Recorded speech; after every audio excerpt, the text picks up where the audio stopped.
Before you watch this video, hopefully you've seen my other two videos on the subject of the difficulty in Sekiro. And this all started because I decided to do a no prosthetics run of Sekiro. I did that again. I did it for two reasons. One is to collect all the upgrade materials and not use them. Because if you consume them to create the prosthetic tool, you miss out on, well, you don't miss out on, but you lose a lore page. You lose an item description because it's consumed. It's gone forever. You can't get that back. Not even in New Game Plus. And I wanted to have a save file that had all those item descriptions in one place. Two, I wanted to do this challenge run because it requires that you learn all of the bosses well enough that you beat them using only your sword and not the prosthetic tools.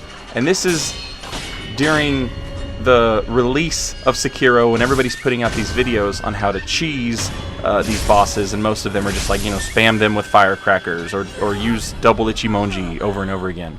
By the way, double Ichimonji, completely overrated. Senpo kicks or High Monk Master Race for life. Going back to the topic of the challenge itself, I knew this wouldn't be a very difficult challenge. This would not be a very hard challenge. And the reason I knew it would be easy is because the game lets you run out of spirit emblems. And spirit emblems are basically the ammunition required to use your prosthetic tools. So if the game will let you run out of the ammunition to use them, then those tools will never be required to beat anything in the game. If you can run out of it, then obviously you don't have to have it. So that's a design decision. It's a design philosophy. It's one of the many that you'll find if you take the time playing these games. If you take the time to sort of understand, why is the developer doing this to me? Which I'm sure is a question a lot of people have asked From Software quietly in muttered breaths as they hang their heads in defeat. I'm sure many of us have asked, why is From Software doing this to me? The point I wanted to make with this video series is that this game, though, it's really not that difficult. And if you want an easy mode, guess what? You're playing it. That's the regular New Game mode. That's as easy as it gets.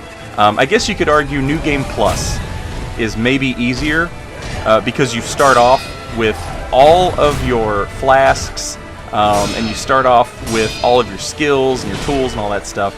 So New Game Plus might be easier unless you give Kuro his charm back, in which case you take chip damage. But this is all difficulty by design, and that's been the whole premise of this video series and the whole premise of this challenge run is difficulty as a design decision.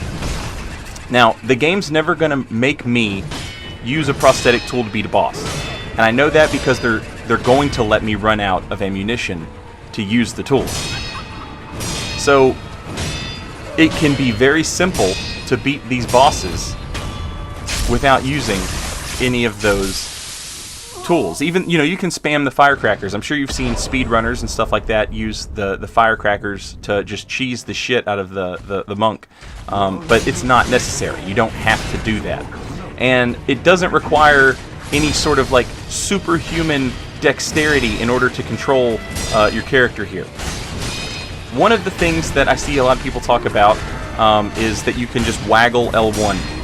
If you've ever played New Game Plus and given Kuro his charm back, you'll know that waggling L1 is a terrible idea. The first boss that you saw me fight in this video, Orin, she will destroy you if you just try and waggle L1 at her. I found that waggling R1 is a much better idea. A lot of times what throws me off in this game is slow attacks.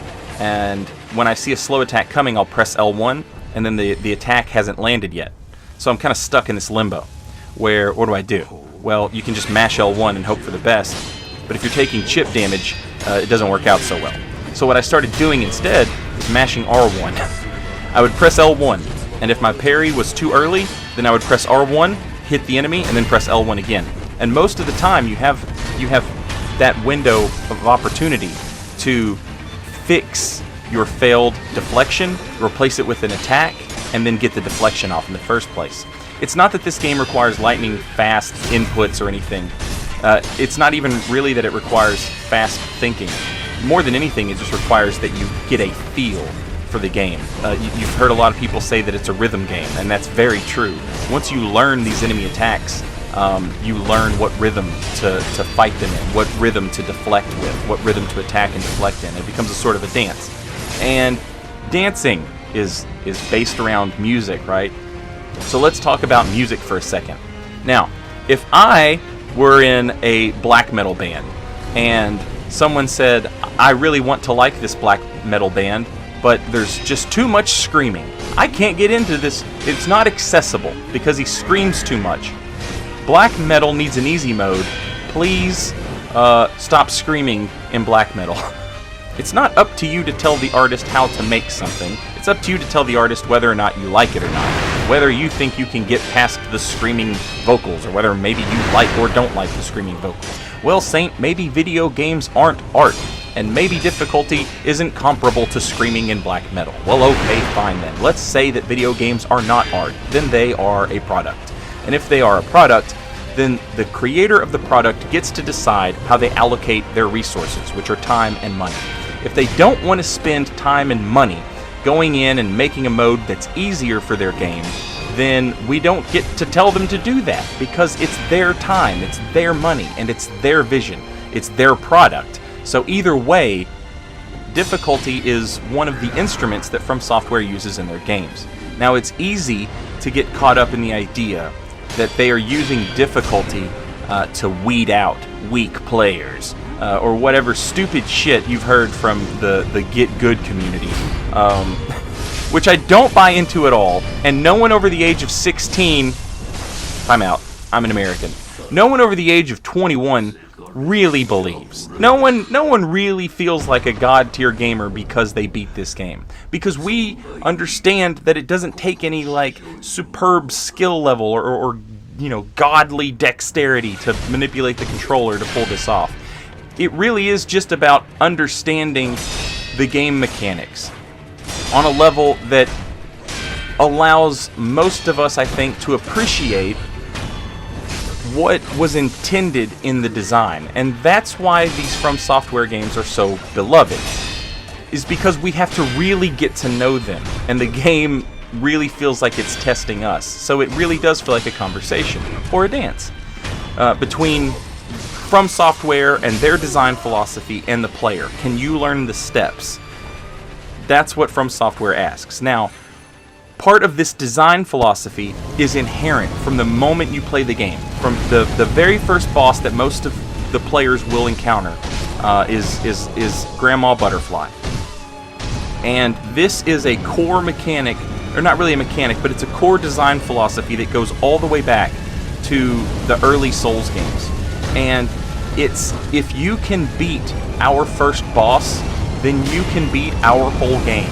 And like Father Gascoigne is just a phenomenal example of how From Software uses that. Let's think about Grandma Butterfly for just a minute. When you come across this boss, what do you have? You've got 1, maybe 2 healing gourds. You have 0 or maybe 1 prayer bead. You are at your weakest. This is the point in the game where you have nothing going for you, and you have to fight a boss who demands that you attack, deflect, dodge, jump, and use an item. 5 things. 5 things. If you can do those 5 things, then you can beat our game. That is a core concept of how From Software utilizes their difficulty. It's not that they're using difficulty as some sort of like, oh, this is bullshit, more often than not.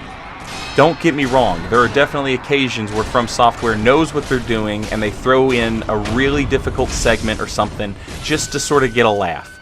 And once you figure out how to do it, once you figure out how to beat it, overcome that, what in the hell were they thinking? Like, once you get that, you're in on the joke with them, which is another part of the reason that these games are so beloved. Sekiro sold 3 million copies in its first 10 days, which is more than any other From Software game has sold in that short period of time. But how long have you known about From Software games? You've known about them forever. Back before they were selling this well, they were still a wildly popular game series. That's because they were spread through word of mouth. This fan base is super vehement, and they want everyone to know about these games. Everybody wants to talk about them, and this is why you're seeing this conversation pop up yet again. We are 10 years into the Miyazaki era of From Software, and people are still asking for an easy mode in, gaming journalists. They're still asking for an easy mode. Why are they doing that? Why are people still asking 10 years in? They're asking because they know you will click their article.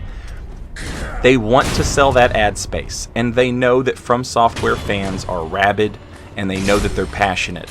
Because, like I said, even before these games were selling as well as they sell now, they were still word of mouth. Everybody knew about these games. Maybe not everybody played them, but everybody knew about them. They're an easy target. They're an easy target. And this is what really gets me. They're an easy target for the accessibility debate.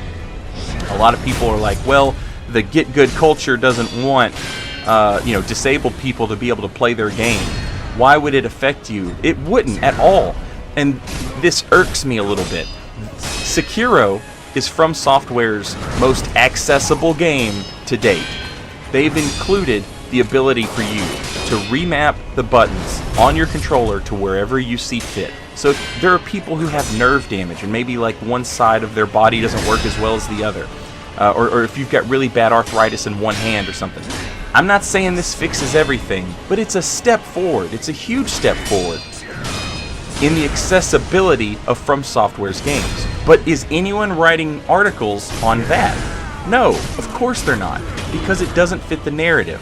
The narrative being that From Software hates disabled people, and everyone who plays From Software games parks in handicapped parking spaces even when they don't need them. And it's just not the case. It's just not true. This is their most accessible game to date. In a way, it's kind of the easiest game that they have. It starts in easy mode. What more do you want?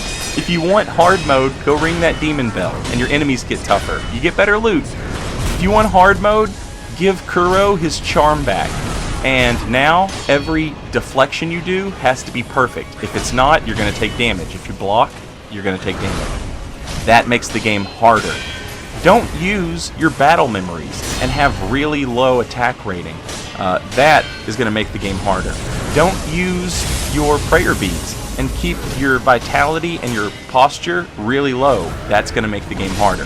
That's how they make the game more difficult. But you want easy mode? Turn the game on. You got it. It's right there. This game is not that hard. It's not that hard. And that's one of the things that kind of hurts about these From Software games, is I don't want people to give up on them just because they read somewhere, yeah, this game's supposed to be impossible. It's not impossible, you've just hit a wall. You need to unlearn some bad habit you have, or you've missed out on something fundamentally important into continuing the game. So if you've hit a wall, you don't have to give up because PC Gamer told you to. You can just get good. Sekiro.